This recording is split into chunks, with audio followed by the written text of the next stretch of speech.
Welcome. I'm Dr. Berry, licensed psychologist, and here I share legal and entertainment news from a psychological perspective. Super glad to be here. Thank y'all for everybody that came from my last video.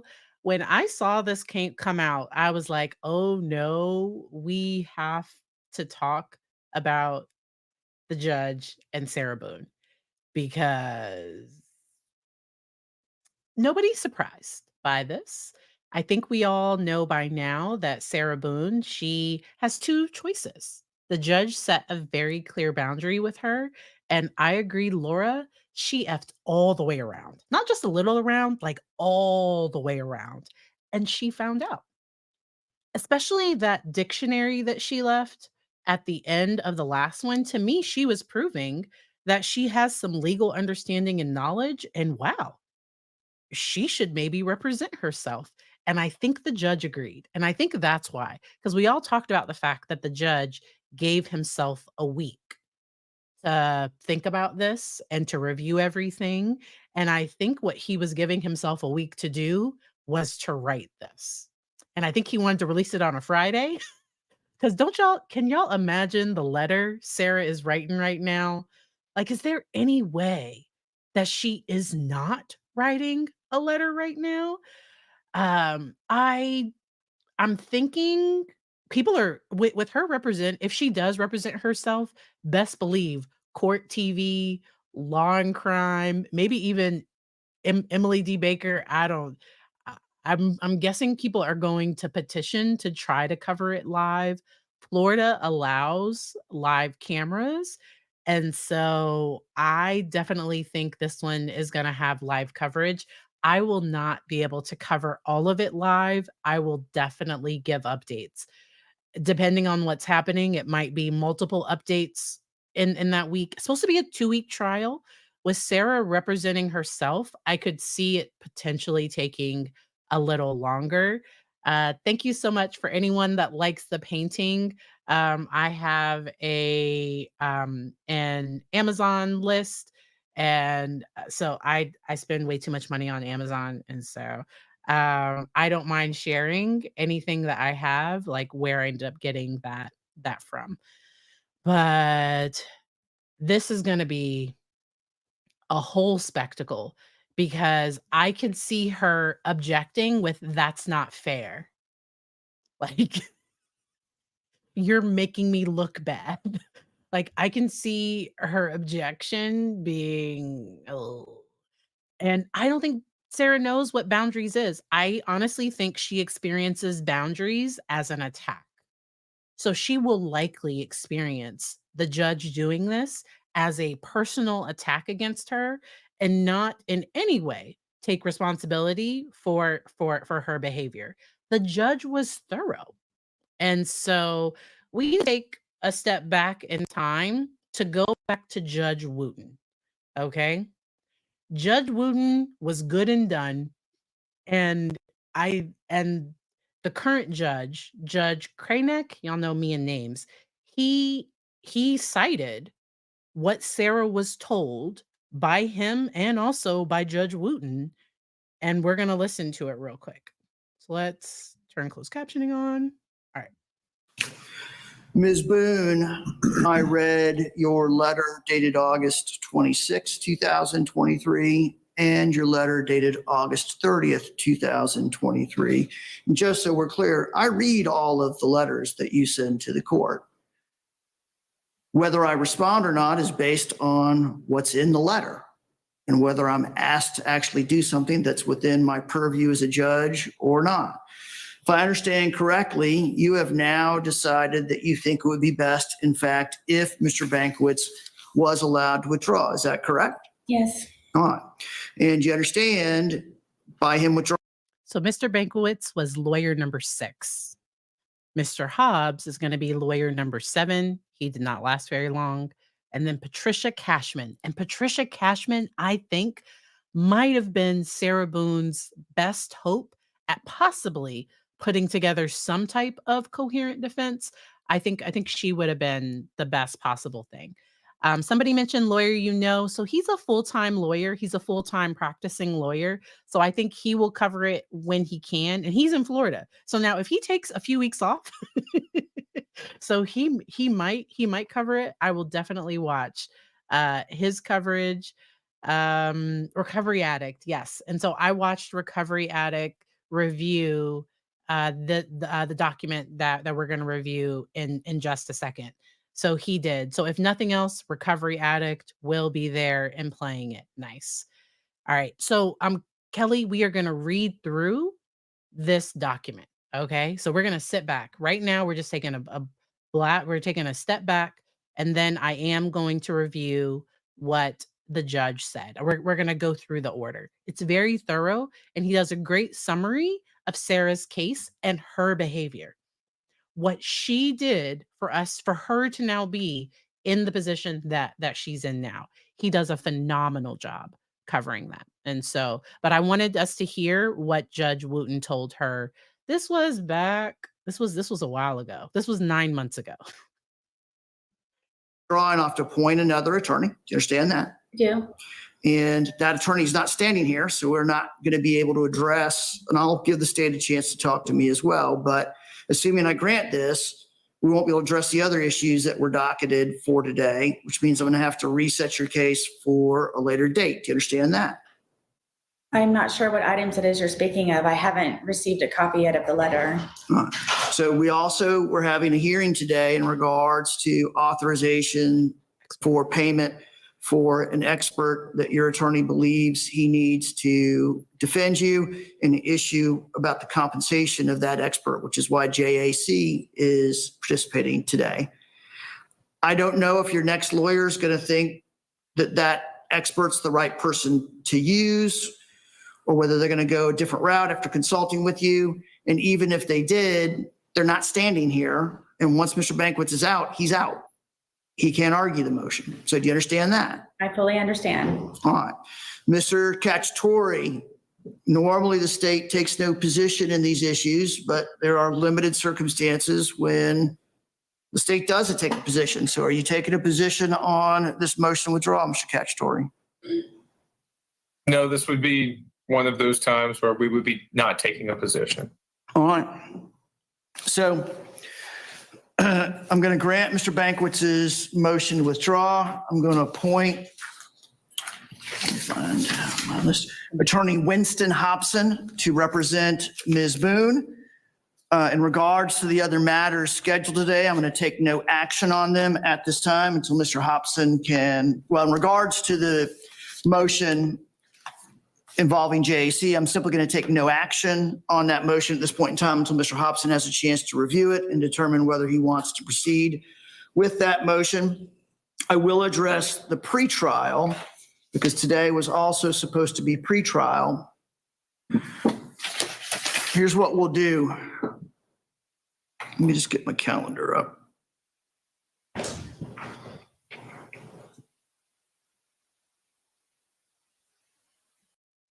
But in this, he pretty much tells her that yes, she is entitled to an attorney, but she's not entitled to like it's not on her to decide what the lawyer does, that the lawyers aren't controlled by her. And once again, she leaves the courtroom after this hearing looking very pleased with herself. Very, very pleased. So now let's go ahead and get to the judge's order. Whew. All right. State of Florida versus Sarah Boone. Order. This cause came before the court on June 28th, 2024. A defense counsel, Patricia Cashman, motion to withdraw as counsel filed on June 11th, 2024. The court, having reviewed the motion, having reviewed the court file, having reviewed the audio transcripts from previous hearing, having considered the positions offered by counsel Patricia Cashman, having considered the testimony offered by defendant Sarah Boone, and having considered positions offered by counsel for state, hereby finds on March 23rd, 2020, The defendant was charged with second-degree capital M. On February 26th, 2020. Wait a minute, I wonder if this date. Yes. Okay. I wonder, yeah, so on March 23rd, she was charged. February 26th, a public defender, number 1, was appointed to represent the defendant.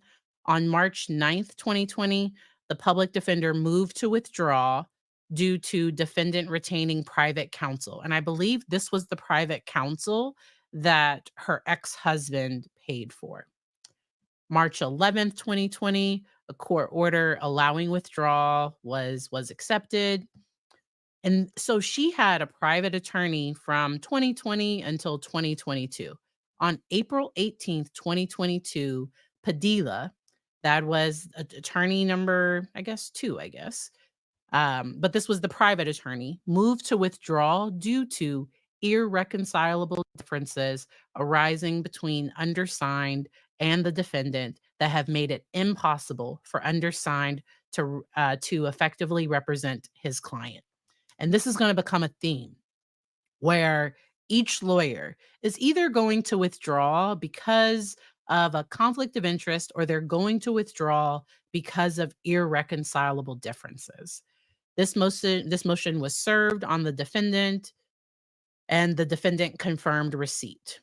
See letter dated April 2020 and filed on April 26th. So I'm guessing that that Sarah wrote a letter, probably with all of her complaints.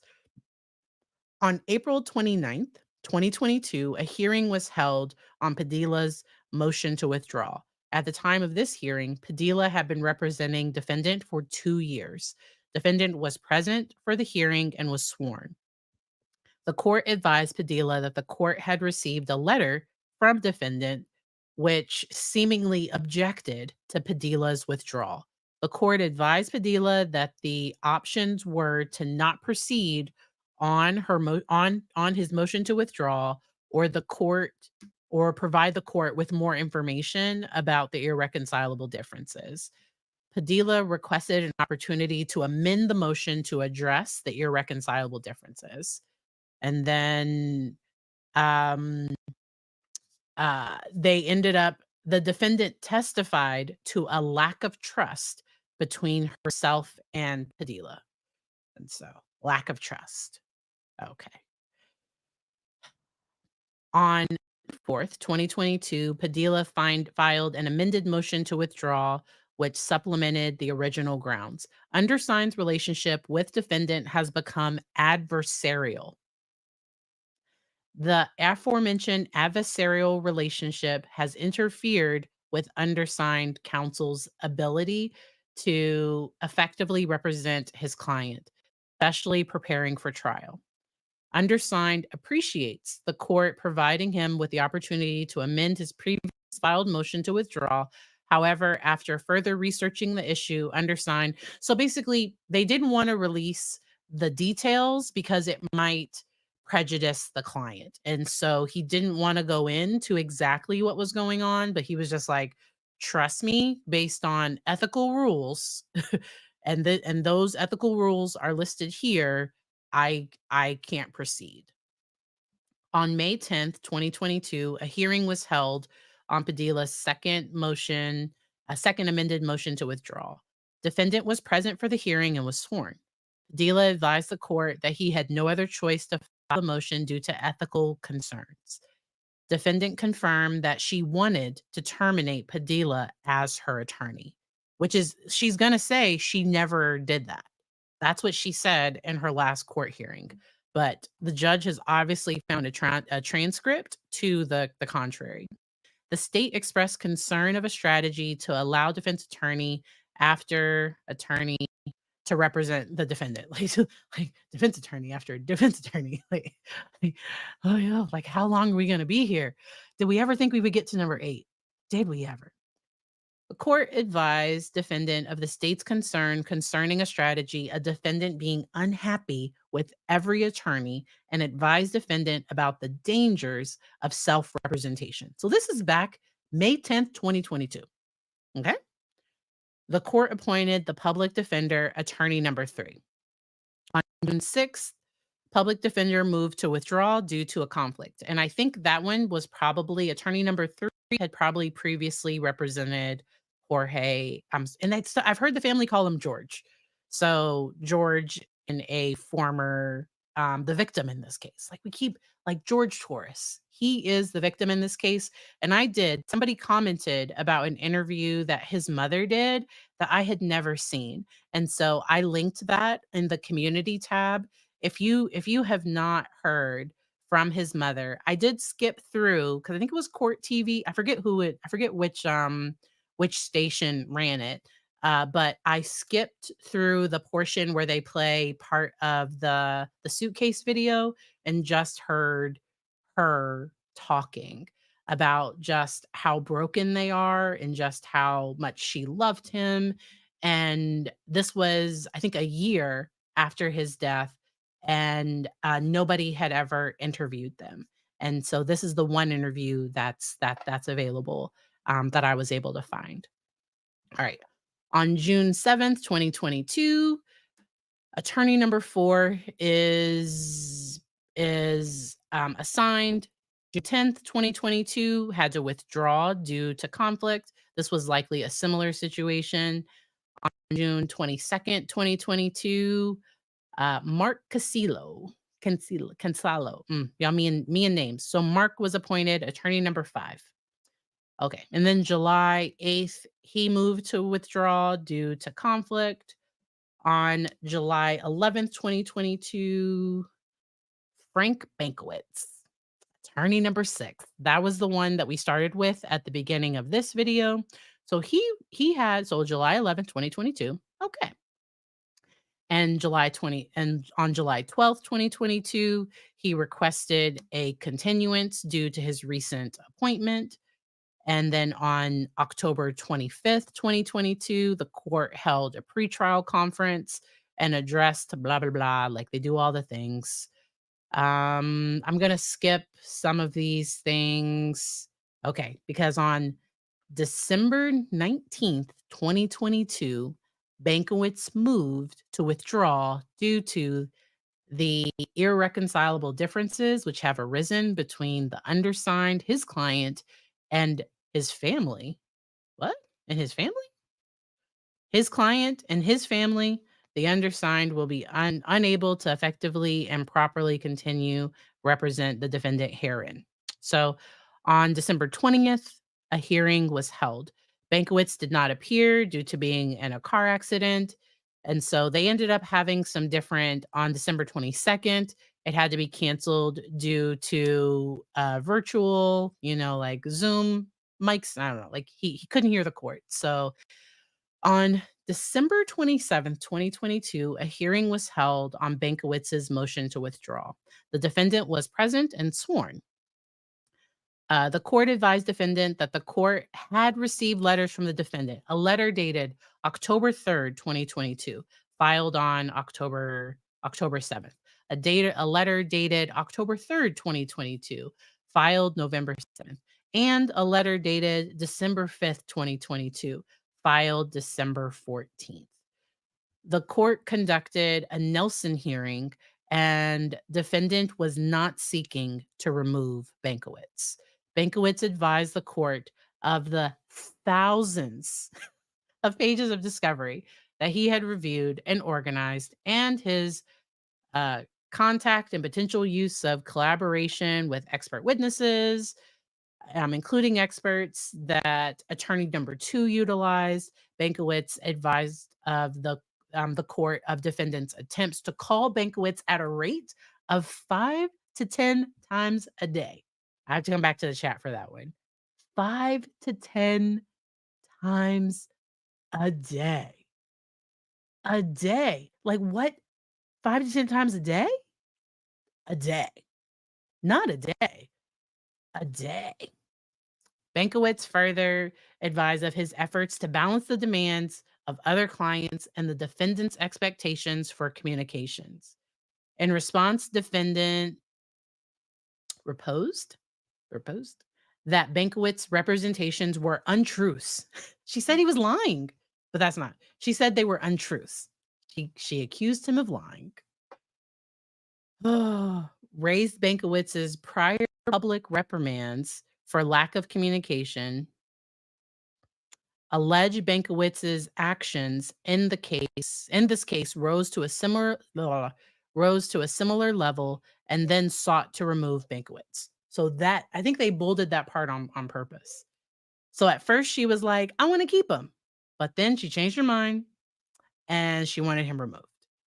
The court pointed out defendants' inconsistent statements within minutes of them being made and addressed concerns over defendants' motivations, especially when there is something defendant disagreed with.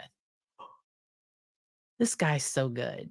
This guy is seeing exactly what's going on, and I think they needed this judge to do it and not the last judge, because the last judge had been bombarded with letters by her for years, and the same thing is happening with this new judge.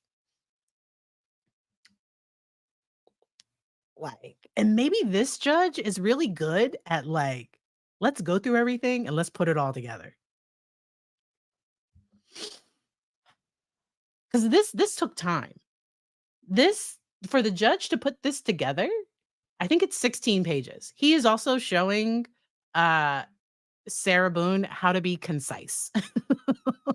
That 58-page letter could have been 20. That letter did not need to be 58 pages. Not at all. All right.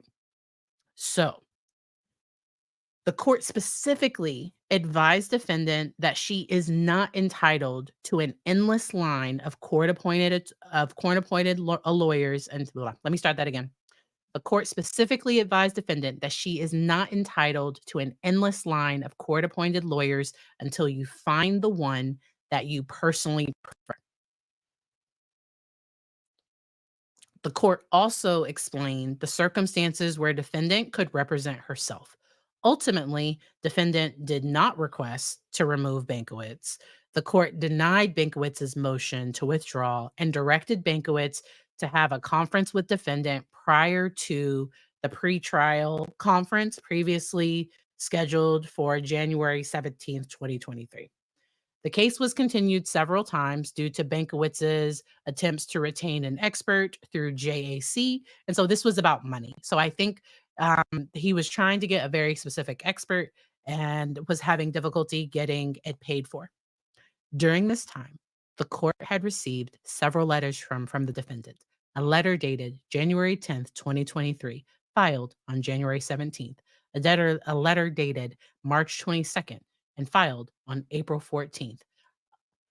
A letter dated April 6th and filed on April 14th. A letter dated May 15th and filed on May 18th. A letter dated June 29th, filed on July 21st. Wow, that's a lot later. And a letter dated August 2nd, filed August 7th. This poor court, whoever's having to upload all this, I feel bad for the person that has to upload all of this foolishness. So even if she objects, it does not matter. So she has the opportunity to pay for a lawyer, and the judge is later going to say that he is not going to extend that whoever, if she does hire private counsel, they have to be ready for trial October 7th. They are proceeding in October. They will not push this off again.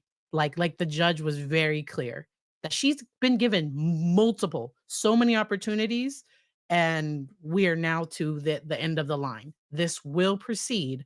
Sarah, you are not going to push this down the road anymore. Because I said this about the 58-page letter. Was this an attempt to delay the proceedings? Because I don't think Sarah wants to be found guilty. There might be a small part of her that knows that this isn't good. The video isn't good. There's probably a small part of her that knows all of this. And now with her representing herself, she gets all of her discovery. Go on ahead. Here you go, Sarah. Here's all of your discovery. And she might have some notes from the lawyer. So I know in Daryl Brooks's case, some of the questions, it's almost the attorney had kind of jotted down notes and questions that they were going to ask, and it seemed as though Daryl Brooks was using some of those, and she might have access to some of that, but all of those letters, poor judge. On August 22nd, 2023, Bankowitz again moved to withdraw due to irreconcilable differences arising between undersigned and the defendant that have made it impossible for undersigned to effectively represent his client. As always, it is difficult to convey all particulars to the court and at the same time maintain all duties to the client. So he's just like, I can't tell you everything, but just trust me. Trust me, please. I can't do this. And not because like he's not a good attorney. It's just she's unreason like this. I can't. All those letters, and those letters can hinder what he's trying to do. And the letters go to the prosecution as well. This was my favorite part. This was my favorite part. The defendant will not be satisfied with any attorney unless said attorney does not have a caseload and can dedicate his or her time solely to Miss Boone's case. And honestly, even if somebody that could dedicate all their time to her case, I don't know that it would be enough. I don't think anything is ever enough. Even somebody that could um that could do all of that. I just don't think so. So this was my absolute favorite because I agree 100%. I'll read it again. The defendant will not be satisfied with any attorney unless said attorney does not have a caseload and can dedicate his or her time solely to Miss Boone's case. And still, like 5 to 10 times a day? The best possible avenue is to have the defendant represent herself as no attorney can satisfy her. No attorney. Like, okay. So on October 8th, 2023, that's when I think this is when I took notice of this case and like heard about, well, like researched it and was like, and I think I covered this part way back when. I have some of my old videos linked in the description. Welcome if you're new. I'm Dr. Barry. I'm a licensed psychologist. I cover the intersection of law and psychology. I'm a psychologist. I'm not a forensic psychologist. I'm a clinical psychologist. And so I like to talk about diagnoses and symptoms and breaking mental health stigma. Because while, yes, Sarah does seem to have quite a few narcissistic traits, it does seem like she did have a history of a possible alcohol issue, and she likely has some type of significant stressor, significant life event that happened in the past. That does not excuse any of this. Like this is just too much, and I'm so glad that the judge set a boundary with this. So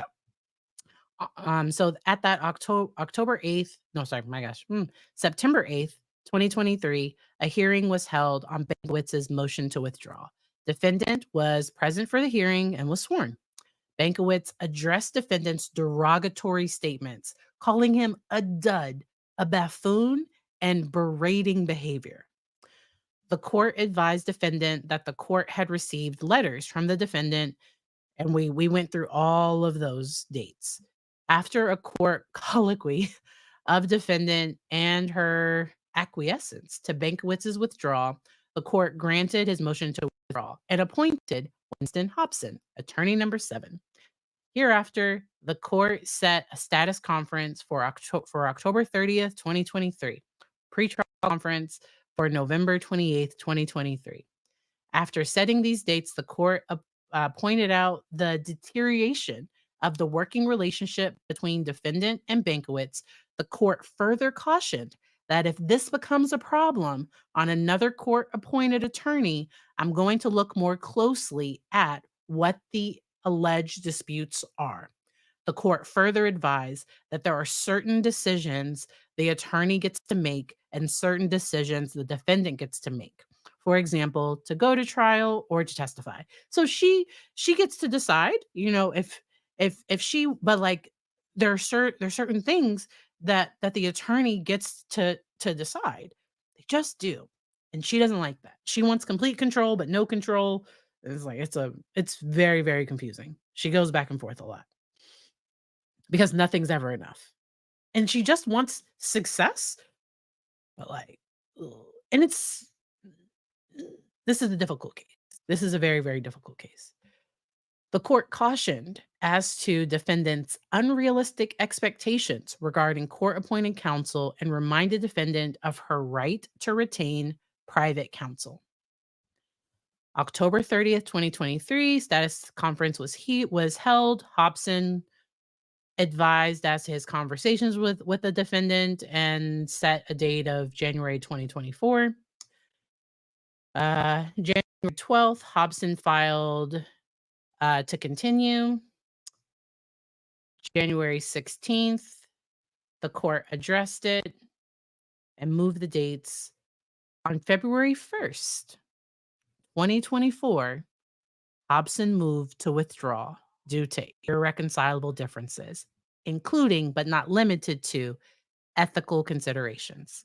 On February 9th, 2024, a hearing was held on Hobson's motion to withdraw. Hobson addressed a number of issues as for the basis for withdrawing, including disagreements on legal strategy, on what can and cannot be done, lack of resources, and defendant's demands make her difficult to work with, including defendant taking non-viable legal positions and being unreasonable. That's so accurate. Like she's being unreasonable and she does not want to be told that, but it's like that is feedback. That is true. This is not reasonable. Like this is the law. This is not, but this is what I want. And that's where her emotional immaturity comes out, where it's like you feel like you're arguing with a toddler. With a toddler that asked for the orange plate, you give them the orange plate and now they want the green. And it's like, your food's already on this plate. Like, no, like this is the one you asked for. It's like, and and and she dealing with somebody like this can feel like dealing with a toddler. And somebody asked me a great question. I'm gonna make myself bigger for this part. So somebody asked me, would I assess Sarah Boone? Do I think she's mentally ill? So I think she is competent to stand trial. I think she is competent to represent herself. I do not believe from what I know, there's not anything that makes her not legally responsible for her crime. I do not believe there is a mitigating factor that me personally. Now, I haven't assessed her, so this is just my opinion. This isn't a psychological assessment. I'm just giving my opinion. I do not believe there's anything for her to not be held responsible for her crime. State of Florida, if you legally ingest a substance, you are responsible for your behavior while you're under the influence of that substance. I think alcohol probably might have made her make some decisions that she normally wouldn't have made, but Hobson is lawyer number 7. Okay. So we are currently at lawyer number 7. We haven't even gotten to Patricia Cashman yet. Okay. Because this is February 2024. This is February of this year. Patricia Cashman comes on. We'll get back to that in just a second. So my outside looking in, based on what's publicly available, I do believe that Sarah Boone likely has a few different things going on. I think she likely has a history of significant alcohol abuse, significant. Based on the statements of her ex-husband, it's my understanding that she has a history of being physically aggressive while she's under the influence. And she didn't really hold like stable employment. On the day of this offense, she woke up at like 12 o'clock because she likely drank too much than the night before. And when she woke up looking for her Dr. Pepper or like, demanding her drink, a lot of people speculate if there was something in that drink, like and they never looked at it, so this is just pure speculation. Or some people will also talk about how sometimes alcohol will make you really thirsty, and for some reason Dr. Pepper, like, that's just something that some people like. So that's a lot of speculation. She does also appear to have some personality characteristics and traits. So Sarah Boone is incredibly entitled. When I say entitled, she thinks she deserves a lawyer to, like, her lawyer has to talk to her whenever she wants to talk to them. No, like, that would be like if one of my clients right now was calling me back to back right now. Now, if there was a crisis, because what they have to do is they have to call 911, they have to call crisis support. I am not available right now.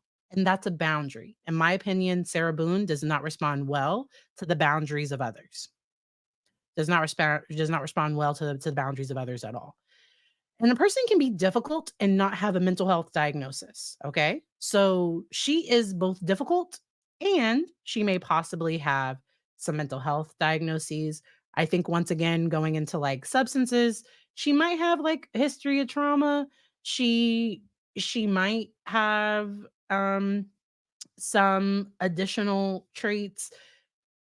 The thing that has broken my heart about all of this is she never once seemed to grieve or be sad about the fact that the fact that he was deceased, the fact that he was gone. She never once. Like, it was all about her. Look at how this is affecting me. Look at what this is doing to my life. Look at, like, everything is all about her, and that's what points me back to some of those narcissistic features. I do think she might have just some sparkles, some like she does some black and white thinking where she either loves you or she hates you. I don't think she's a malignant narcissist like Ali Abulaban. Ooh, we covered that case. Go back and look at my past court coverage if you want to take a look at that case.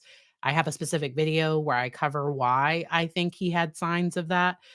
She's a bit more because, like, when you first meet her, you might just be like, "Oh, wow, like, she really talks about herself a lot," or, like, you might not know at first, but, like, something just kinda, doesn't feel quite right, and then you talk to her a little longer, and it's like, "Oh, wow, nothing is ever her fault.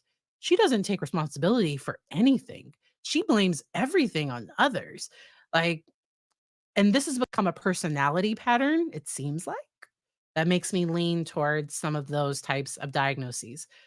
Individuals in my comments that live with borderline personality disorder, they're like, "Nope, this is not. We don't know. This is not it." Um, some individuals, I think somebody might have commented that had some narcissistic traits. Like, everybody just kind of wants to like, "Oh, Sarah is Sarah." Ugh. The part that breaks my heart is she seems to like some of this attention, and that's what happens with individuals with these types of traits.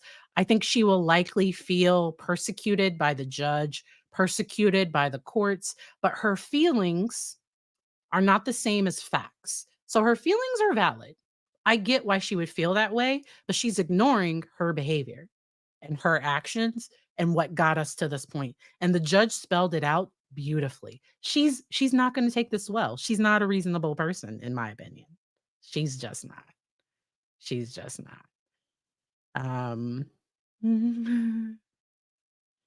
So, personality disorders are in the DSM-5. So, when we talk about mental illness, so we all have mental health, okay? And a person can have a mental health diagnosis, and there are different levels of impairment.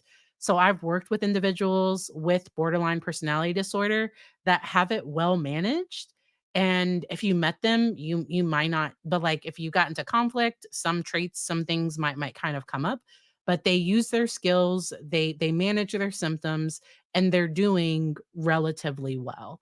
I come from it from a DSM-5, what is a diagnosis? Um, mental mental illness is sometimes the way that we talk about it. It's when you have a particular diagnosis, which means these cluster of symptoms have met criteria for something. Now, we all have mental health. And like I said, there's a severity. Some people have mild.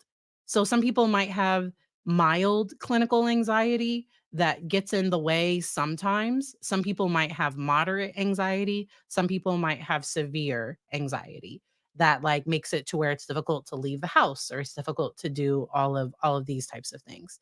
I hope that helps.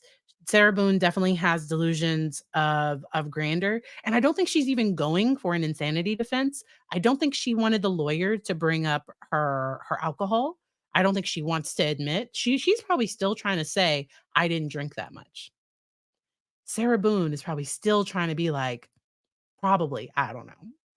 Like, I didn't when it might have been a defense to say it wasn't intentional because I wasn't 'cause it's up to the jury to decide what the facts in the law how to apply the facts in the law. It's up to the jury. And a plausible defense could have been that she was so intoxicated, but how do you explain the video? How do you explain the video where she's taunting him? Because, I went back and watched portions of her police interrogation, and in that video, she's trying to say that there was, like, a space where he could unzip himself, and that's likely not true. The state is probably thinking that this occurred on the 2nd floor, and because of because of George's injuries, they're probably thinking that the suitcase came down the steps and that probably contributed to him not being here anymore. And so, um, I definitely get some personality traits from Sarah. That's just my own personal thing. That's what I get. And, uh, cluster B diagnoses, and we don't do them in clusters in DSM-5 anymore, but I still think of them in clusters. I was trained clusters, cluster A, B, C. We don't do it, but it's narcissistic, borderline, obsessive compulsive, I wanna say, and then also antisocial. I think those are the cluster B. I'm almost positive. Alright. I agree that she does not fall anywhere near a mental illness definition for Florida. I agree. She would have to have been, like, actively psychotic and not aware of her decisions. I I would agree with this sentence that her reckless drunken behavior led to someone else's demise, and it's appearing as though she does not care at all, which is just so heartbreaking. It just is. Welcome to everyone in the chat. There's over 1,000 of us here. I think this is one of my largest streams in a while. So thank you, thank you. Thank you very much. And for her, I put the narcissism first. One video, because I forgot. I stepped away from Sarah for a while. I'd stepped away and I kind of forgot. Right now, those narcissistic traits are the ones that I think are getting her in trouble. And then her like excessive calling, the nothing ever being enough. That's where some of her "I love you, I hate you," that's where some of that, in my mind, could come into play. And some people are feeling like she doesn't seem capable of empathy. She is so enamored by her own world. She is the center, possibly her entire world. She in that police interview, she swore on her son's life that she had left a hole, and I don't know that that's true. But I think that was more to get the person on her side, and it was about manipulation. That's where I get more covert narcissistic type traits. That's just how I see. She's very controlling, very demanding, all of those things. All right. And thank you. Listen, Dr. Barry, I understand the problem. See, Sarah B has to deal with all these peasants that are clearly beneath her, and she is gracing them with her presence. So, no sense of entitlement at all. Thank you for the snark, Twisted Fire Starter. Thank you, thank you. Yes. Um, I think I've mentioned on another video, so I manage anxiety.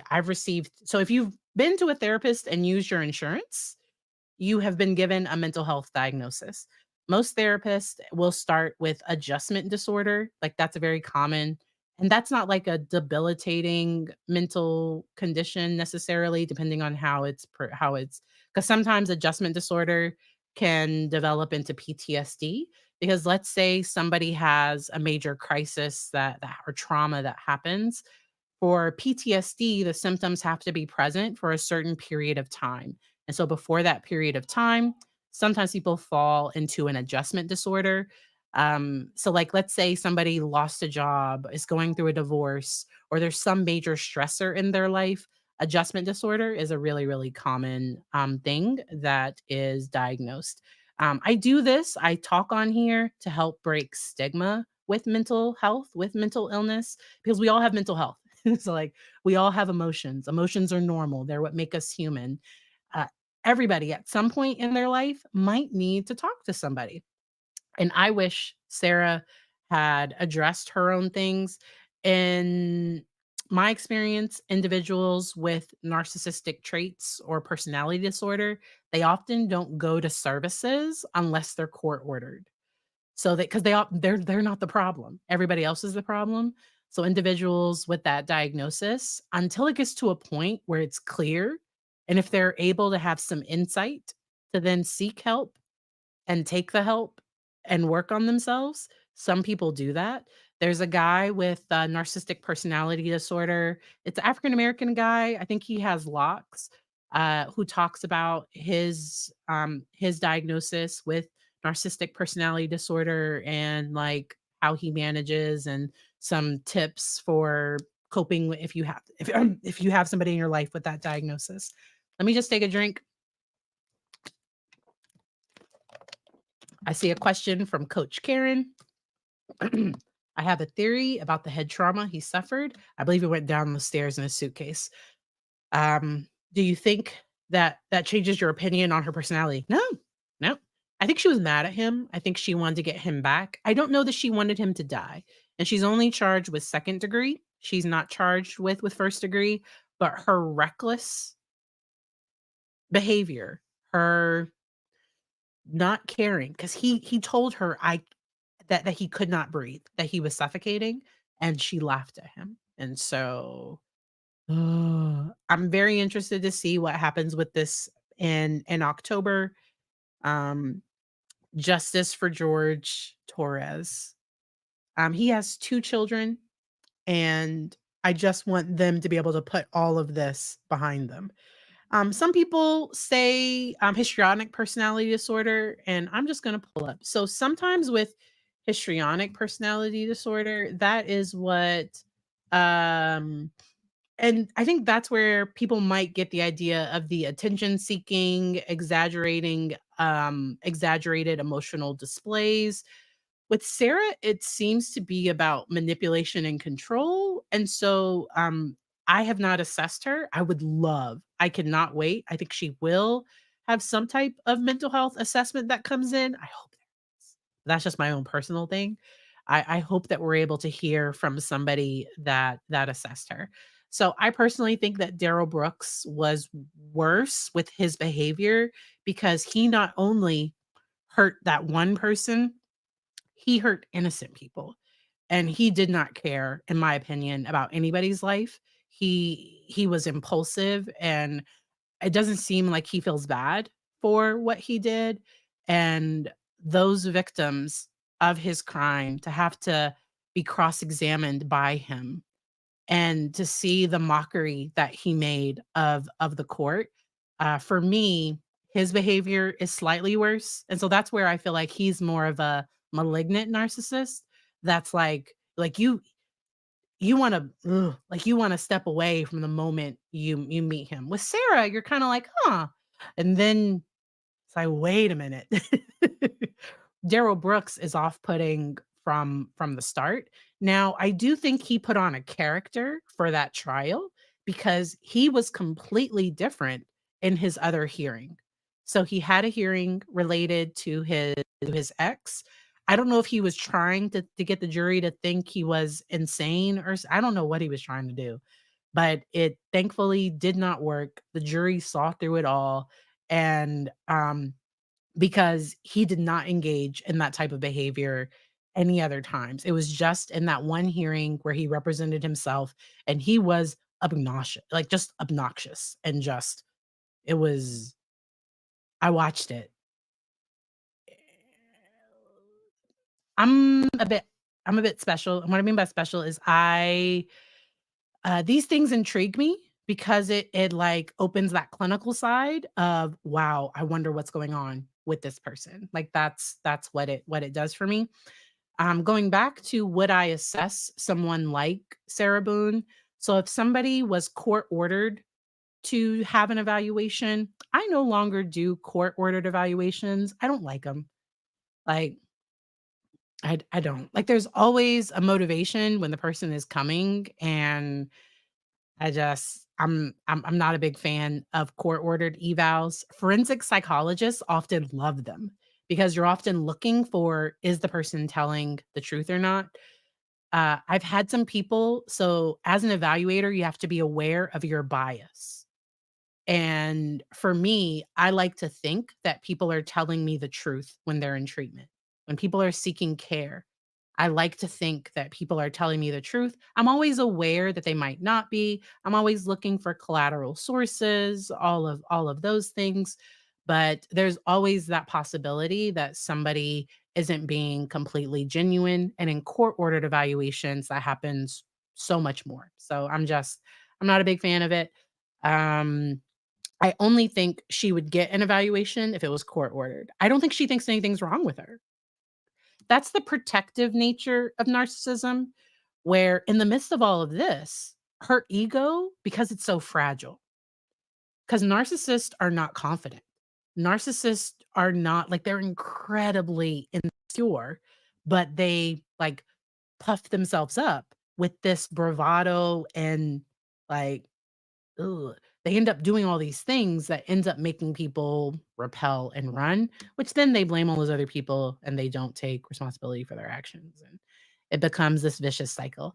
Thank y'all again for being here. Make sure to hit that like button if you don't mind. Dr. Barry reigns supreme. Oh my gosh. Y'all are silly. Um yeah. So there is an OCD personality disorder. So there is an obsessive compulsive, so not OCD person. There is an obsessive compulsive personality disorder.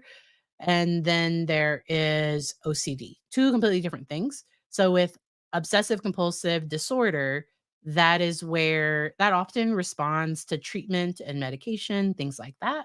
With the personality disorder, there are more of these obsessive controlling traits, but there isn't the like the hand washing. It's not, it ends up being a little bit different. Those are two completely different diagnoses. Um and we don't do axis 1, axis 2, but that's how I used to categorize it in my brain. That's how I was trained. Thank you, Kelly D, for being a member of the Psych Nerds. I have to remember to put that back.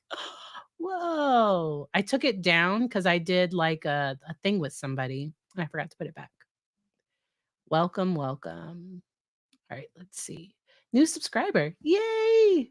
It was suggested the other day because I'm a criminal defense attorney. Yay! I'm so glad that you're here. Make sure if you don't already follow Natalie Lawyer Chick, she's one of my favorite defense attorneys on YouTube. And so her and I collaborate sometimes. And yes. All right. Aw, thanks for educating us, Doc. I'm glad that we're all here. Yay! I don't mind the lurkers. So just so y'all know, like even if you watch and you're not subscribed, YouTube that AdSense it still rolls through, but I really appreciate the subs too. So thank you for being a part of this community. That's how I look at this. If at any point somebody decides to not be a part of the community, feel free to exit. Not an airport. You don't have to announce your departure. That's okay. Lots of people here on the tube. All right. So let's get back to this letter. I'm gonna make myself small again. All right. I take a break. Okay. So we're at February 9th. The hearing was held. Okay. Defendant being unreasonable. As to a key substantive defense, Hobson advised that he had retained the undisclosed expert. Oh, and the defendant did not like it. So I'm thinking it was an expert that was about alcoholism. I think it was like the blackout expert. And I don't know this for sure, but Sarah does not want to be seen as an alcoholic. And once again, I think that's her narcissism trying to protect her ego.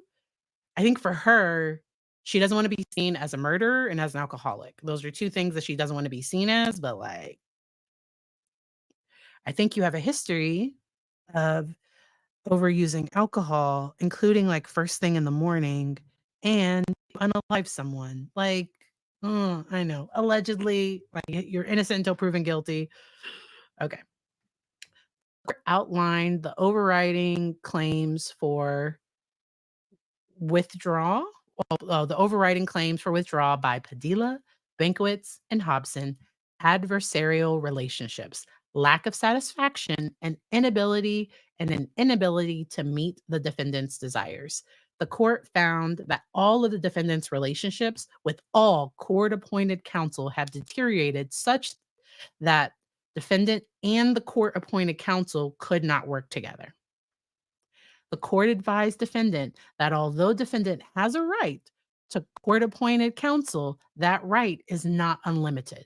The court twice advised defendant that defendant may not be provided another court-appointed attorney and that the defendant would have to represent herself if circumstances similar to Hobson's motion to withdraw occur. The defendant further Now the court further advised defendant about the dangers of self-representation due to defendant's lack of legal training and knowledge. She has all the time in the world. Maybe she's gonna between now, she likes dictionaries. We're gonna see. The court granted Hobson's motion to withdraw and appointed Patricia Cashman. Mm. The court is aware of Cashman's extensive expertise representing criminal defendants as both an assistant public defender and in private practice, including representing defendants accused of what Sarah's accused of, and is widely known to be able and willing to deal and manage difficult clients. This is why they saved the big guns for the end. They brought in Patricia at the end to be like, if it doesn't work with her, she's gonna have to represent herself. But Sarah, I don't think Sarah knew this. Or if she did, I don't know. So she doesn't do well with judgment. So sometimes as a psychologist, we take a look at judgment and a person's ability to like anticipate consequences and all those things. This appears to be a skills deficit for Sarah. Welcome, Anne. I'm glad you see her as less BPD. Yes, you had an informal diagnosis and much happier after a right therapist and traits were identified. Complex trauma.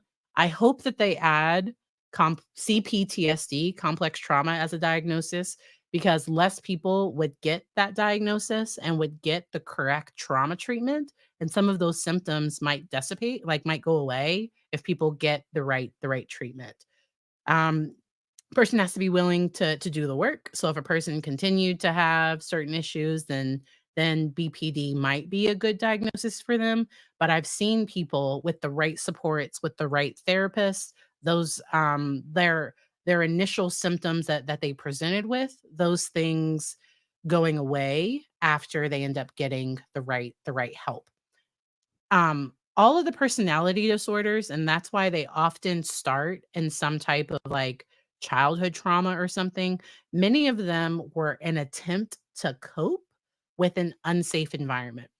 And what I mean by that is a child that isn't getting affirmation, that isn't getting validation, that feels overlooked and all these things.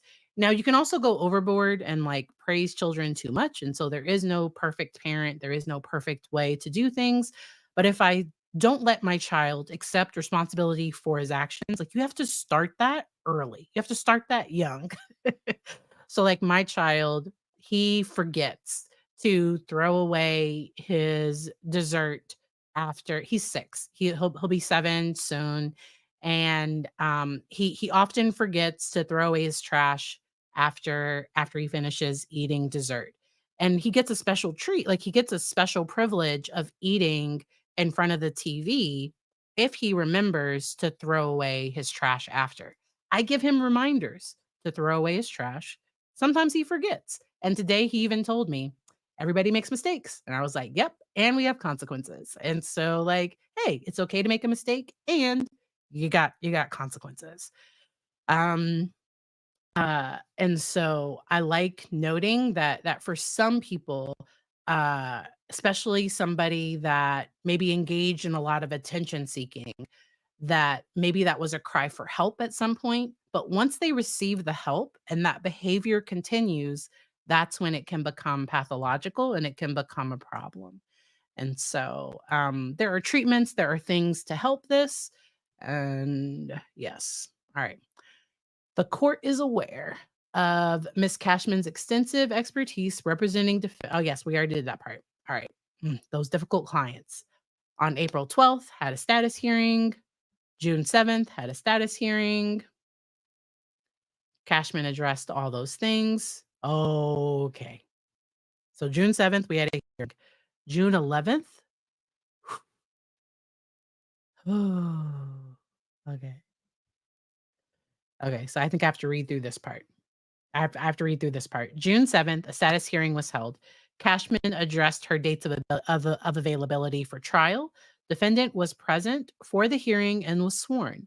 Thereafter, defendant advised the court of at walking out of multiple meetings with Cashman, which was confirmed by Cashman, utilizing a pretend judge to oversee defendant and Cashman, launching multiple attacks on Cashman's professionalism and providing the courts with letters dated June 4th and June 7th. Both were filed on June 21st. And so I think the judge also saw the pretend judge. So Sarah Boone would ask Patricia Cashman, we're gonna pretend like a judge is here. You talk to me like the judge was right there. I think the judge also saw that as condescending and, like, problematic to the attorney-client relationship, and I think Sarah was trying to be like, "She's so hard to deal with, I have to invent a pretend judge." Once again, making herself the victim and not at all acknowledging her behavior and what she's doing in any of these situations. Cashman advised of her efforts and time spent on the case so far, about 20 hours. Cashman addressed disagreements on legal strategy, including defendant attaching importance to issues that may not be legally important. And defendant had the nerve to accuse Cashman of lies and half truths. And the court left out. The court then asked her, what did she lie about? And she tried to bring up bond. That's not a lie, that's a fact. Like, the the judge tried. Cashman lied. As far as the court's aware, like, she didn't lie about anything. I think Sarah Boone sees, if you don't agree with me, if you tell me something I don't like you're lying. My brother didn't say that. No, no, no. I talked to your brother. This is what your brother said. Like, oh my gosh. It's so difficult. On June 11th, Cashman moved to withdraw under Florida rule, blah, blah, blah.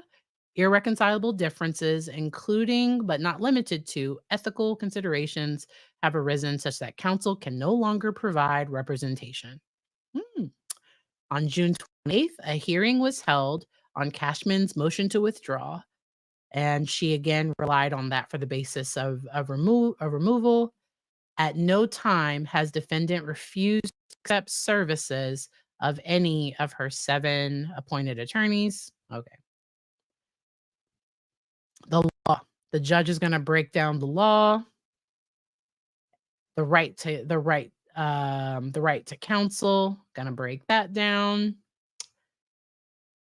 Waiver by conduct. The court can find a waiver by conduct to the right to counsel. Waiver by conduct requires that the defendant be warned about the consequences of their conduct, including the risk of proceeding pro se, which they have done. The defendant was twice advised that another court-appointed attorney may not be provided. The defendant, so they have the dates. So that was February 9th. May 10th, defendant was advised about the dangers of self-representation. February 9th, defendant was advised of the dangers of representation. This is the part I enjoyed. As of February 9th, 2024, this case has been continued 16 times. As of June 26, 2024, this case has been pending for 4 years, 3 months, and 5 days. I make it so bigger for that one. Judge. The judge is throwing shade. 4 years, 3 months, and 5 days. Because Sarah Boone likes to break down the number of days she's been waiting on things. And I think the judge is bringing up, Sarah, this is how long we've been waiting for like you to just cooperate and like let's move forward, Sarah. We're moving forward. October 7th. We're moving forward. And then this judge, actions speak louder than words. Actions speak louder than words. Although defendant's words seemingly reveal a desire to go to trial, however, as set forth herein, her actions and inability to work with court-appointed counsel are repeated over and over, allowing defendant to her 8th court-appointed attorney, her 9th attorney overall, will only serve to delay the case further and encourage defendant to persist in efforts to prevent the resolution of the case on its merits, the concept of which was first brought defendant's attention on May 10th, 2022. Defendant complains that Bankowitz and Hobson, 2 court-appointed attorneys, failed to meet and communicate, and when defendant is provided with court-appointed counsel who will meet and communicate, Cashman, the ways and means of meeting and communicating are unacceptable to the defendant. And the court is specifically pointing out that Sarah only wanted in person. Talking in the open, that those other ways were not acceptable for her. And she doesn't get to set that. She just doesn't. And so, under Florida law, the facts at bar amount to a binding waiver of the right to counsel. And they have some of that. Orders and judges as follows.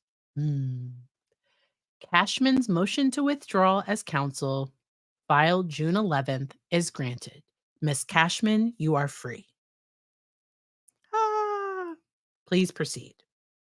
Good luck.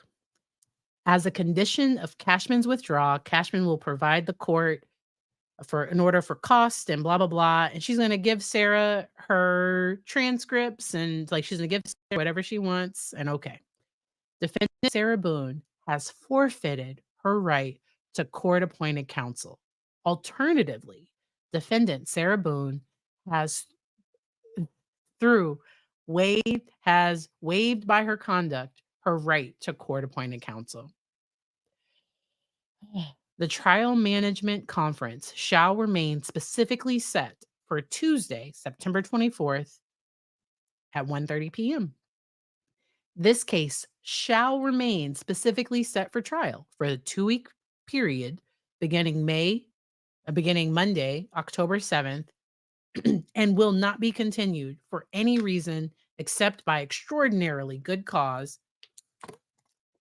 and such extraordinary good cause shall not include retention of counsel by the defendant. Any and all pretrial motions have to be filed by that day, done and ordered. The judge. Y'all.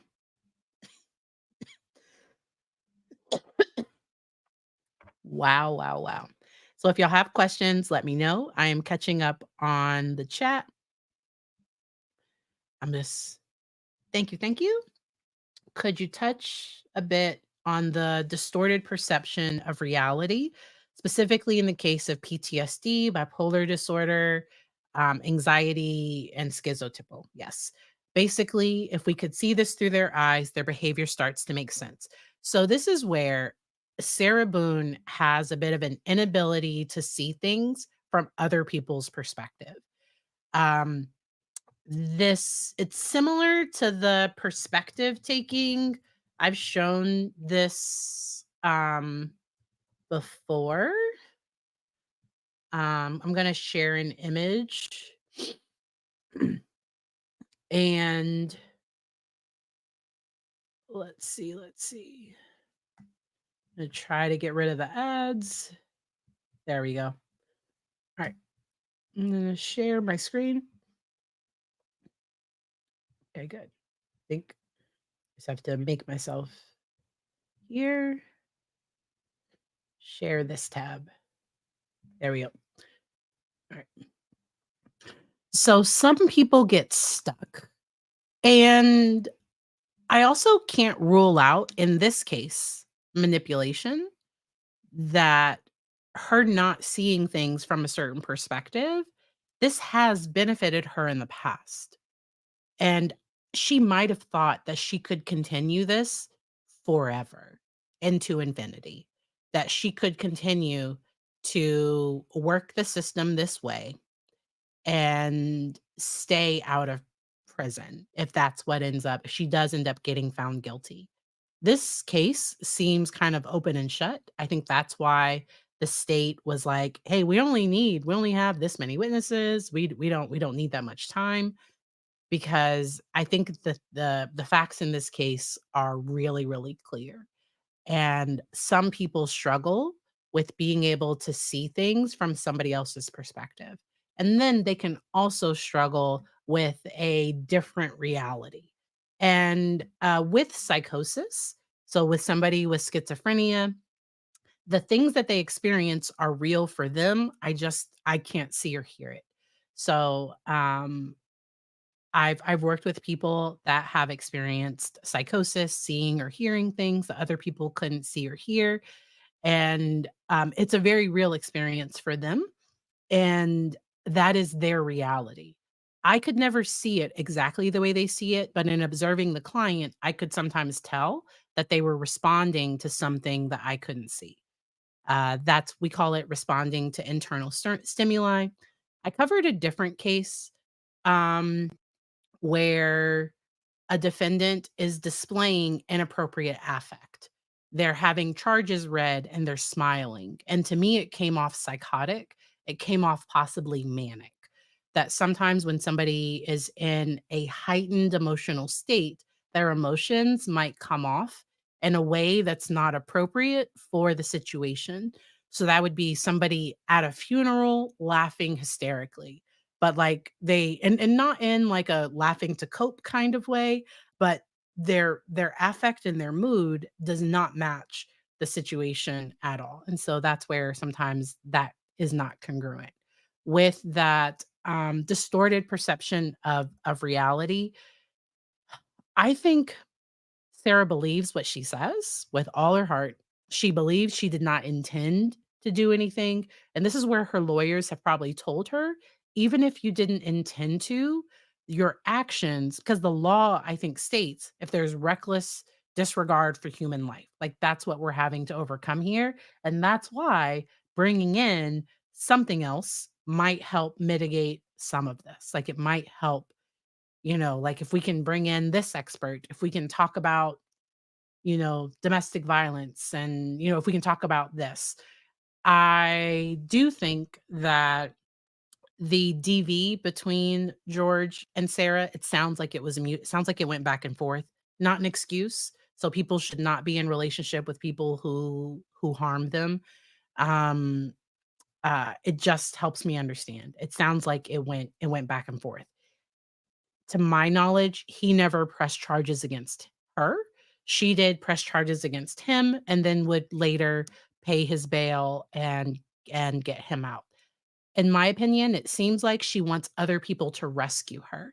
And in her 58-page letter, she talked about wanting her attorney to like protect her or something like it's your attorney's job to make sure that the state proves their case and to make sure that you're like as protected as you can be with the law, but it's not your attorney's job to protect how you feel to because I think Sarah, it seems like when she doesn't get her way, she feels like people are against her and really struggles with seeing um like with boundaries, feedback, which is not criticism, but I think she hears feedback as criticism.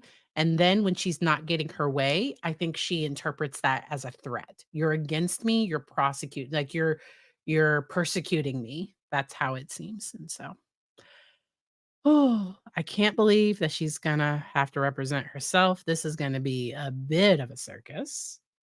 So, member for 13 months. Thank you, Sarah. Let's see. I'm just making sure that I did not miss any questions. Make sure to put your questions in the chat. She's definitely in denial, but once again, I think her denial protects her a little. So she would be, I don't know that she knows how fucked she is. I don't think she knows. Like, I think she might think she's fine. She's not. Because I think she overestimates her intelligence. She overestimates her abilities. She might think she could do a better job. I think Miss Cashman could have done a fantastic job representing her. Not but like as best you can. Like it's like this is a difficult case. I think Miss Cashman could have done a good job representing her. Of all of her attorneys, she seemed to be like a good fit. People have commented that she was the first female attorney. I think the other attorneys were male, and we were all wondering how she would get along with a female. And I don't know that she gets along with anyone. And I don't think she's ever going to get around that video. I heard y'all calling her a Karen earlier. Boone wants to speak with the manager. Y'all are funny. All right. Uh-oh. Okay, I'm just going to keep scrolling. Definitely a ton of self-sabotage, but she won't admit it. That's what makes it kind of difficult because she is sabotaging herself and then claiming to be the victim. It's almost like if there was a bench in my house that I put in my house and I fell over it, and then I blame the company that like put the bench there. But like I was the one that told them to put it there. I'm the one that fell over. Like she blames everybody else for everything and does not accept any responsibility for any of her actions. Dealing with difficult people can be hard. So, there's one out of the UK, persistent, it's PDA, persistent, yeah, disorder. What is it? It's pathological demand avoidance. And that's but I think Sarah just doesn't I think it goes more to some of the personality traits for me. And then there might be some sprinkles of antisocial, I do what I want, like the rules don't apply to me. I don't know. Somebody would have to sit down and do a thorough analysis for us to have a better idea of what's going on with her, like talking with her. The pretend judge. I'm so glad the judge brought it up because we were all like, what did she just say? I did a whole video on pretend judge because I just couldn't. All right. I'm catching up on the chat.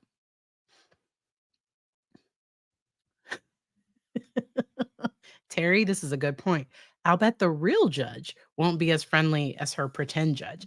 And this is the first real boundary that I've seen that this judge has set. So this judge in person seemed to be really nice with her, seemed to be patient with her. He seemed to really like monitor his affect and emotion. He never seemed frustrated with her. Now he asked her questions, but in my opinion, it seemed like he managed himself well with her. Uh, and I wonder if that's why they switched judges, just so that she couldn't say this judge is biased and against me. And I saw that you mentioned stopping drinking temporarily to improve athletic ability, and then I noticed that your mood was much more stable and you never went back. That's awesome. So alcohol is a depressant. It slows everything down and it actually can make things like anxiety, depression, stuff like that worse over time. It impacts because depression and anxiety, serotonin and dopamine, it affects those parts of the brain, and alcohol suppresses some of that. And so, if I am working with people that have anxiety or that have depression, and if they're drinking, we sometimes try to have a conversation around that because alcohol can make that worse. You feel better in the moment, but like over time, it's not particularly helpful. And so, and drinking to cope is a problem. And there are some people that can't just have one drink. I don't believe her when she says she just had like a glass of wine or that that the two of them shared a bottle of wine. I think she's underestimating how much she drank. I mentioned Justin Timberlake, and there was a bartender that came forward and did say that he only had one martini. I brought that up in my last video, and so we will see if she has to represent herself pro se. I still think she will blame the court and the judge if she loses. I think she will feel like her right to an attorney was taken from her. She is skilled at making herself the victim. I mentioned the Aliyah Boulabon case earlier, and my heart breaks for the families of the victims of that case because they showed up yesterday ready to give their victim impact statements, and his attorney filed because they want to hire a expert to get him ready for prison. What? What? I have never heard. And they are delaying Aliyah Boulabon's sentencing so that they can figure that part out. Like they're talking about hiring an expert to get him ready for prison. And the victim showed up at court ready. It's my understanding. I saw that on Grizzly True Crime. She covered that update. So, all right. I am so behind y'all. But we're at the part of just how long this case has been. Oh, she's definitely writing she's writing a letter. And now she can file anything to the judge. Like I don't the judge has opened himself up. Because now that she's representing herself, she can now file things with the court as though she's her own attorney. She might try to request a continuance. Like she can now try to waste the court's time, and we will see what happens. Like we wish Miss Cashman all the best. All the best. Witness says Cashman is free. Somebody hopes that Cashman is relaxing tonight, going on vacation, going to the spa, and getting a haircut. Uh, all right. Let me see. Um, there was so I would say that the judge was assertive. So Sarah Adams has said that the judge had passive aggressive snark, and I think listing the number of like years, months, and days, but I think he was assertive. I think he put his foot down. So there is a range. There's aggressive, passive aggressive, assertive, and passive. Passive is I let you walk all over me. Aggressive is like, verbal, physical. Passive aggressive is I'm not saying what I want, but I'm like, it's kind of a sneaky, mean. To me, I think the judge was assertive and he was like, no more. He put his foot down and was like, "You're about to find out today." Like that's what the judge said to me. So to me, it didn't come across completely passive. 'Cause I think he had to put all this in here because she is going to try to say it wasn't me. remember her letter said, "I am not the problem." She had the nerve. I know I'm on attorney number 8. I am not the problem. And she is. She definitely is. The judge disagreed. And I wasn't sure if she was ever going to face any types of consequences like this. I wasn't really sure. Um, I agree, Terry. The facts are on her own video that she recorded on her phone. There's no way that she gets around that. And her interrogation went back and forth. Like her interrogation wasn't great. And to me, what I see in watching her interrogation is her lack of remorse. She's upset about her. In my opinion, she's not at all upset about George. She doesn't look like a grieving girlfriend. She looks like mm, somebody that does not know what hide and seek is. Whatever thought that popped up, because once again, not how you play hide and seek. Not at all. Okay, question. Now that she is representing herself, she cannot write judge letters anymore. I don't know, not a lawyer. You have to ask that one to a lawyer. I don't know. Ooh, Dr. Barry, I get the sense Sarah thinks her life is intrinsically more valuable than Jorge's. Wow, George. And that others feel the same. And that's where seeing the video of his mother, I'm not going to play it, but I will just um put her up here. Torres mother. And his brother also made a statement as well. I'm gonna mute it. There we go. All right. Try to give her a good pause. Let me share my screen. Holy.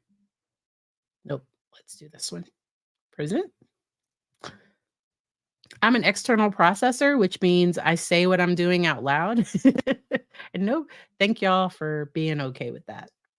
So this is, let me see. Is it Blanca? Blanca Torres, mother of George Torres Jr. And she just talks about how much she loves him. And this video is heartbreaking. And once again, this case is about justice, and the state is proceeding with this case, and I'm glad, because consequences are real.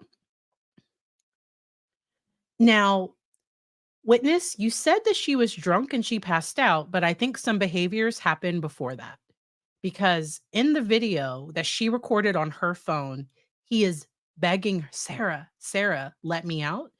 And she is like, she's kind of laughing. She's taunting him. She's saying, "This is for hurting me. This is for what you've done."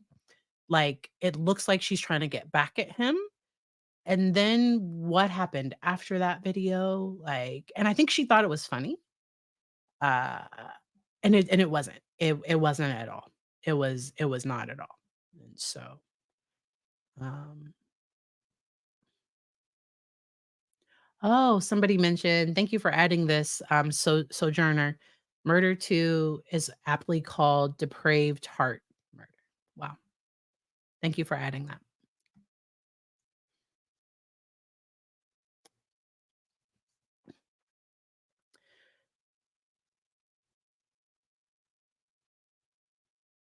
All right. I cannot even begin to think how much she has cost the taxpayers. Um, this must have been when I was talking about Sarah overestimating herself, but Dr. Barry, she excels at everything. Sure. And so Daryl Brooks, if y'all watch the video of Daryl Brooks back in October, he was calm. He accepted a plea of no contest because the judge accidentally said guilty, and like his attorney fixed it. Like he was um he was completely subdued, and not subdued, but like he was appropriate in court.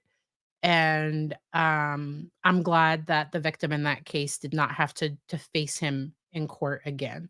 I forget what, but because he's already in life without, he's already doing life without the possibility of parole for everything else. And so um, Twisted Firestarter, I agree that Sarah Boone's objections during the trial could be just absolute pure chaos because she's not going to know what she's doing. But I think she might try to make herself look bad. Like she might try to do that on purpose. And I think that's what Daryl Brooks was trying to do too. Like, I don't know what I'm doing. I don't know the law.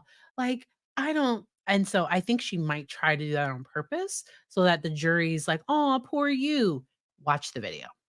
If they watch the video, like, nobody's gonna feel sorry. And y'all, I am paused again. Y'all know I have the pinwheel. Why? All right, just give me 1 second.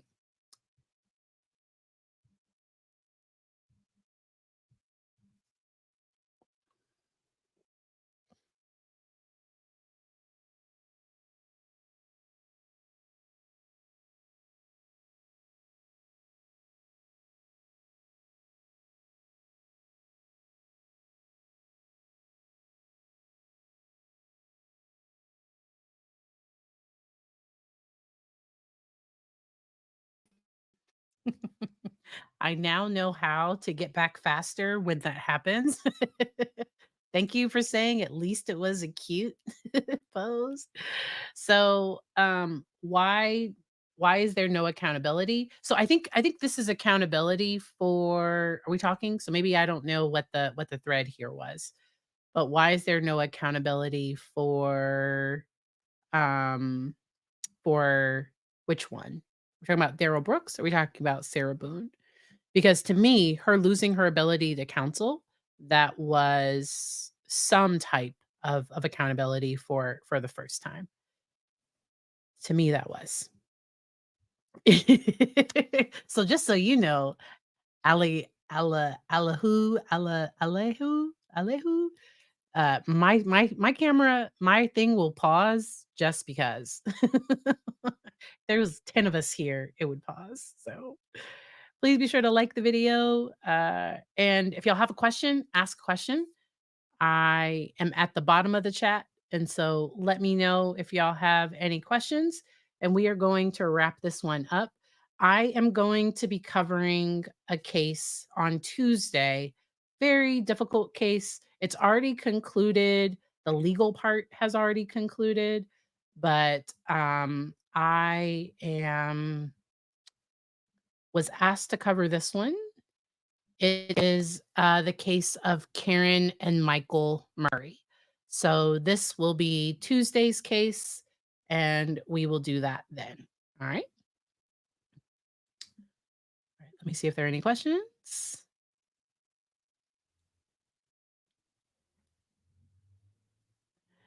The video she recorded on her phone is just heartbreaking. Absolutely heartbreaking. So, Coach Karen and everybody else, thank y'all for being here. Tuesday nights are 6 p.m. Eastern. So that's Eastern. I'm sorry to my UK people. Watch on replay. So if you can't watch live, please check out the replay.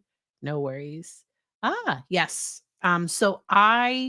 If somebody is coming for their first diagnosis and they are presenting with borderline personality symptoms or characteristics of BPD, I will first see, especially if they've never had trauma treatment, if they haven't been in therapy, I will not diagnose that at the first meeting. Individuals with diagnoses of certain, like, so with bipolar disorder, borderline personality disorder, there are certain disorders that make it difficult for you to get life insurance. Sometimes, like, it can just cause problems. And so I really want to see, can this person, if they have treatment, could that alleviate the symptoms that we're currently seeing? And so, um, all right, there we go. Why can't she understand her actions have a negative impact on her and not just others? Is this because she thinks It's always someone else's fault. It's that externalizing, um, external locus of control. So an external locus of control is I have no control over anything. There's like I have no like the things that happen in my life, the things that happen, I don't have any control over that. An internal locus of control is I'm responsible for my thoughts. I'm responsible for my actions. I'm responsible if I'm having a bad day, that's okay. But like there are things I can do. I don't expect my environment to make me feel okay. I don't expect the people around me to like do what I say so that I'm okay. To me, she has an external locus of control. She externalizes blame. Everything else is someone else's fault. I think she has gotten away with this for a very, very long time. She probably blames her ex for like the breakdown in the relationship. It sounds like she wasn't a consistent parent because on the day that Jorge was at like the morning of, her ex was trying to get a hold of her to see, "Are you gonna pick up our son?" Like, that was all he wanted to know. Like, "Are you doing your visitation? Like, is that what you're gonna do?" Like, that was all he was trying to do.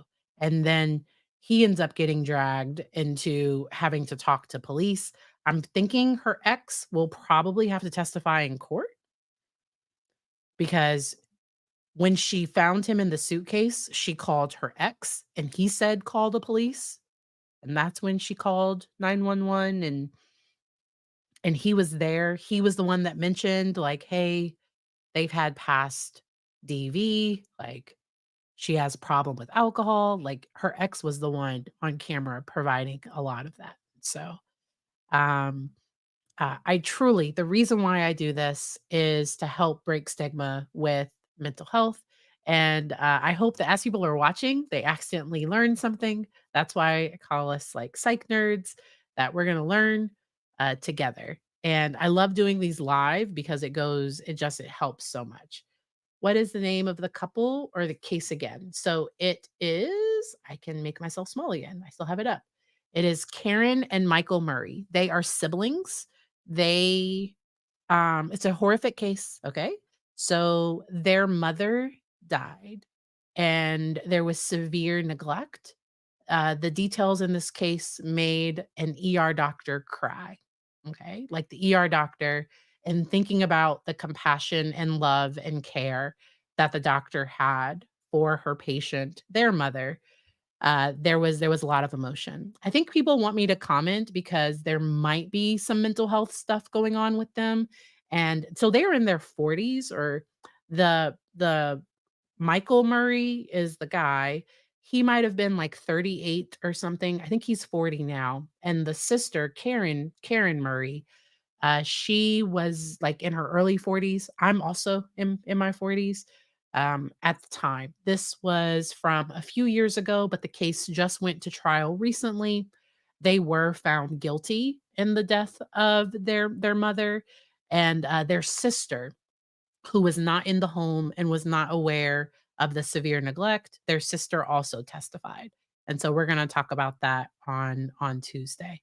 Ah, someone on one of your videos suggested that Sarah might be autistic. Why? I think sometimes when people see that somebody struggles with understanding social norms, social communication, that maybe they don't get the impact of their behavior. Some people's brains go to autism. In my opinion, I don't see any signs of autism with Sarah. I don't see them. I think she's just difficult. She could have ADHD, but like I don't see autism at all. That's just my own thing. Right. Misdiagnosis is huge, and, that's why I try to take care and do a trauma-informed and attachment-informed diagnosis, when I do assessments. Um, alright, I'm glad we have the names for that case. The case was I think it might have been 3 days. It might have been and the jury already came back. Like, the jury came back yesterday. It was a very, very quick case. All of the testimony wasn't available. I found, like, 3 different videos, but yes. Very, very sad, sad case. Ah, yes. So Susan saw Karen and Michael Murray. I watched the trauma surgeon testify today. So the trauma surgeon had so much care, and I agree. Sarah Boone is not autistic, and so Megan, even lawyer, wait a minute, sorry, wait a minute.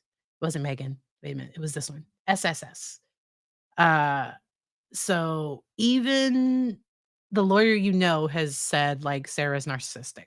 Like I think like this has been going on for so long and we've seen all of this for so long. Definitely, definitely.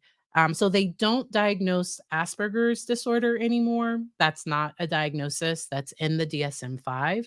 They got rid of it. The guy, it was named after like I think like a former Nazi or something. Like it was problematic. But it's only autism spectrum disorder now. I don't think she even has a touch of that. I think she, in my opinion, my personal opinion, I think she's a dry drunk. I think she is difficult, and she's trying to get out of prison. I think she's trying to get her way, and she's trying to get out. I don't believe that she doesn't know what she's doing. Because do you see her smirk and smile at the end?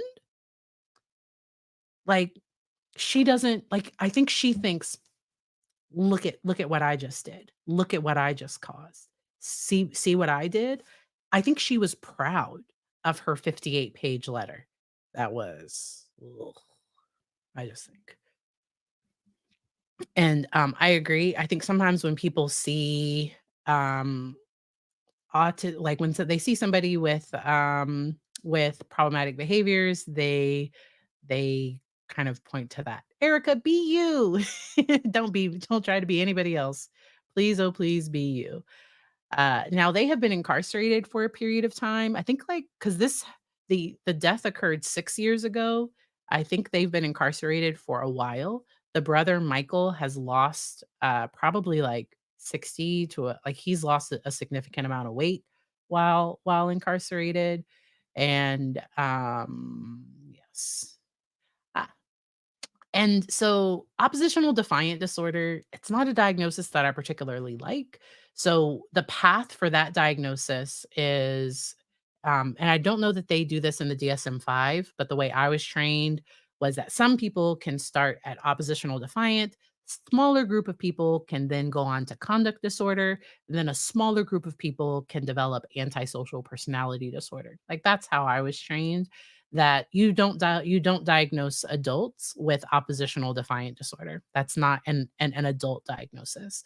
That's a disorder of childhood and adolescence. Exactly. Even lawyer says she's narcissistic. Um and Megan, I could see some possible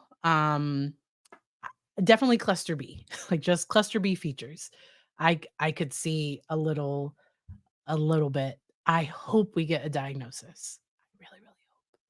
I really, really hope. And with covert narcissism, what happens is they're often kind of charming and you don't really realize it until you kind of listen a little bit more, you get a little bit more connected with them. Because the first like, that's why I didn't follow this case at first. On lawyer number 5, or like, I didn't follow this case at first. When we got to 6, 7, 8, I was like, "Oh, no, I have to talk about this." Good God, good God. Alright.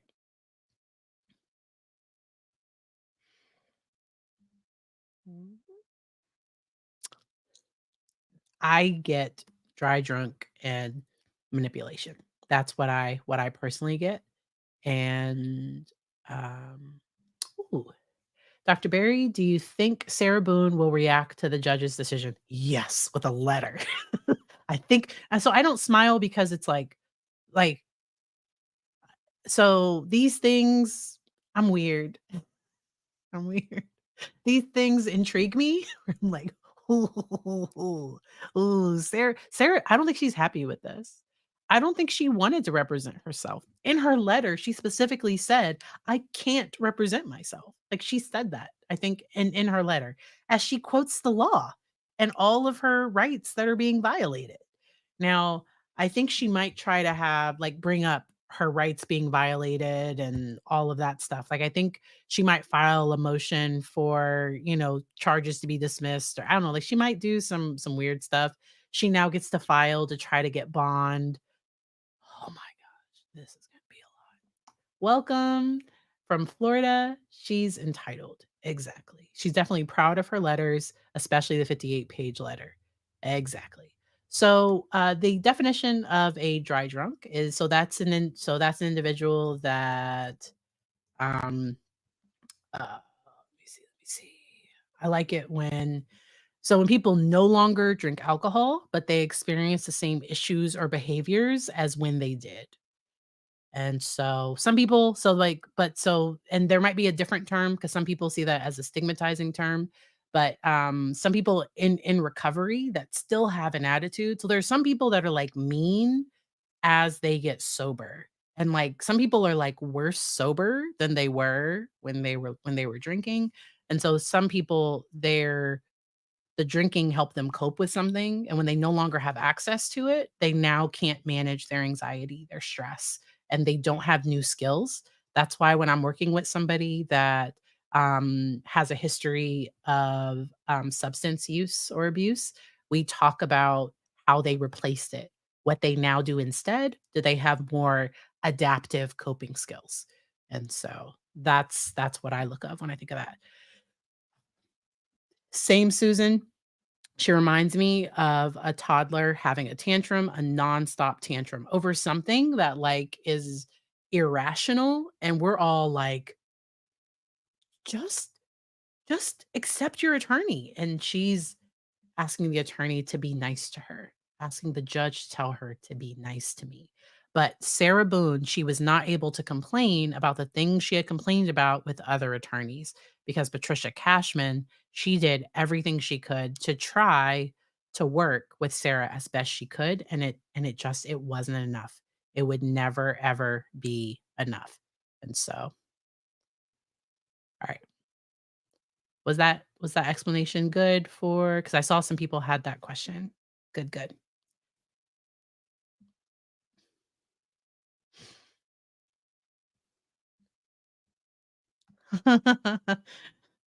The chat is amazing. Y'all are the best. Still over 1,000 of y'all. Thank you, thank you. Um, so this is a good explanation as well. It's when someone has an underlying personality or mental health concern that's revealed or worse when they're sober. So for some people, so Sarah might have been functional when she was like able to have access to alcohol. So there are some people that are like functional that way, and then when they stop drinking, they become insufferable. But I think she already was a little bit of that before, but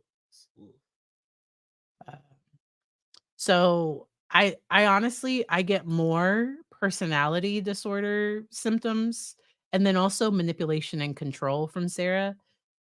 We will see what she does in front of everybody else. Thank you for saying I have a soothing voice. Um, I used to not like the way that I sounded because when you speak, you hear yourself. So, like, when I speak, I hear myself in my head, but when I listen to it back, I hear myself in my ear. Like, it's different. It's you're listening with different parts of your ear, and so most people don't like the way that they sound when they talk back. I also have a stutter and a speech impediment. I have processing issues, and I like to be open about that just so that anybody that has those issues, that have those concerns, that doesn't have to get in your way. So, Sarah Boone's paranoia. So there is a psychotic paranoia, and then there is a everybody's out to get me victim mentality paranoia. And so a psychotic paranoia would be the FBI is tracking me. This is more like the sovereign citizen, the I'm bad with names. Anderson. There is a woman, Dejwane. I'm bad with names. Her last name is Anderson, and she said that like she's being tracked by the FBI, Space Force, and that her attorney is the son of Joe Biden. That is a psychotic paranoia. Sarah Boone has more of a personality concern of like, if you aren't with me 100%, you're against me. If you don't agree with me, you're against me, but like you hate me. Her lawyers probably thought she was difficult, but if she responded to their boundaries, they probably could have worked with her. That one lawyer that worked with her for 2 years, but something happened towards the end of that relationship, and that's where I wonder if a part of this is her intentionally trying to delay the proceedings. So that's where I wonder, is Sarah Boone like, does she really think that Patricia Cashman was just rude and snotty from day one? So Sarah Boone was like from day one, she had a rude, snotty attitude. When Patricia Cashman probably just tried to come in and set boundaries from day one, like, hey, I know you've had a lot of attorneys. Like, just know, like, this is my strategy. I've taken a look at your, like, Patricia Cashman probably just tried to set some boundaries. And so that's where we can't ignore the fact that some of this might be goal directed behavior that's towards a maladaptive goal. So that's where I don't think Sarah Boone knows how to get her needs met the right way. Like, in like a pro-social, so I've had somebody talk to me in a way I didn't like, and what I did was I managed my emotion first, and then I was just like, "Hey, just so you know, you here are the things you can do, but that one thing, that's not appropriate for this for here." Okay. And we moved on and it was fine. But a person cursing me out, if as a psychologist, if I then curse them out, or like if I like say, pretend like your mom is in the corner, I don't like that's just Sarah has an odd way of resolving conflict. And I say odd, but she's problematic.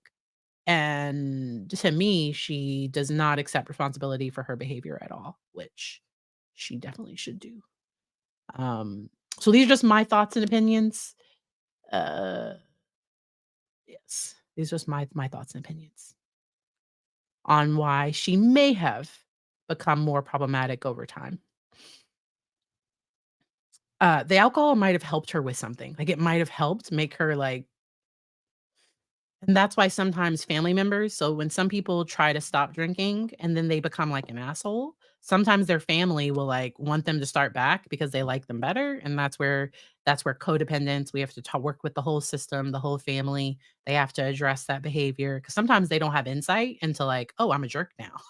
Like, "Oh, I was self-medicating and I have significant anxiety and I'm combative when I don't when I don't drink." And so, do you think she'll ever be receptive to therapy? Only if she thinks she can get something out of it.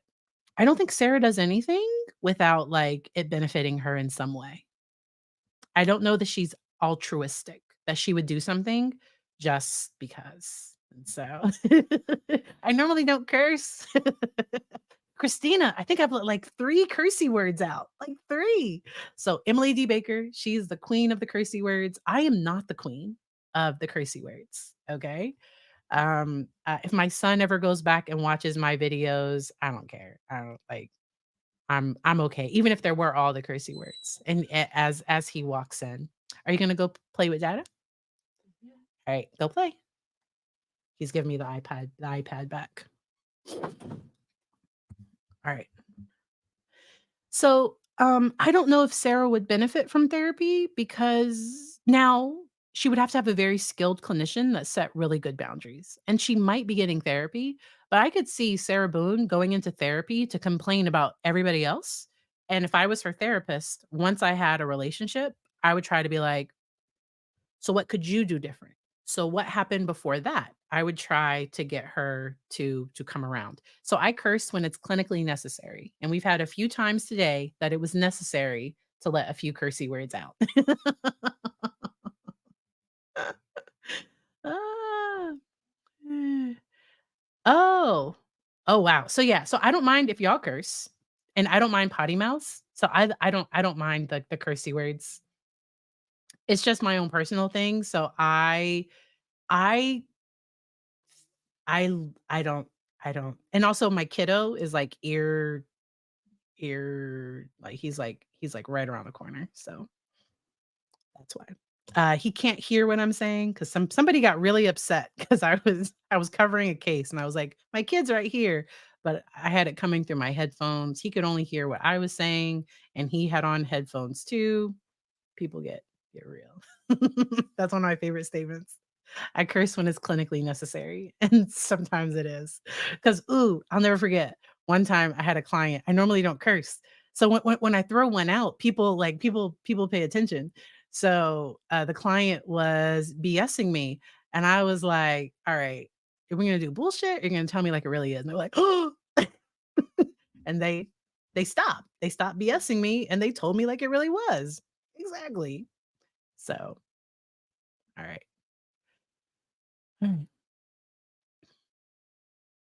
I think we have learned all that we can from this case for today. I thank y'all for joining me. If you are a new sub, if you are new to this community, I appreciate you. If you are old, if you have been here ride or die for a while, thank you. I'm going to make sure I didn't miss anything. Ah, curious. Do you think Sarah keeps trying to delay to continue?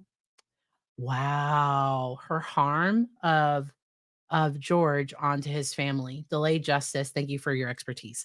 So clueless Closey, I think everything Sarah does is about her. I think she doesn't want to be a convicted murderer. I think she is only concerned about her.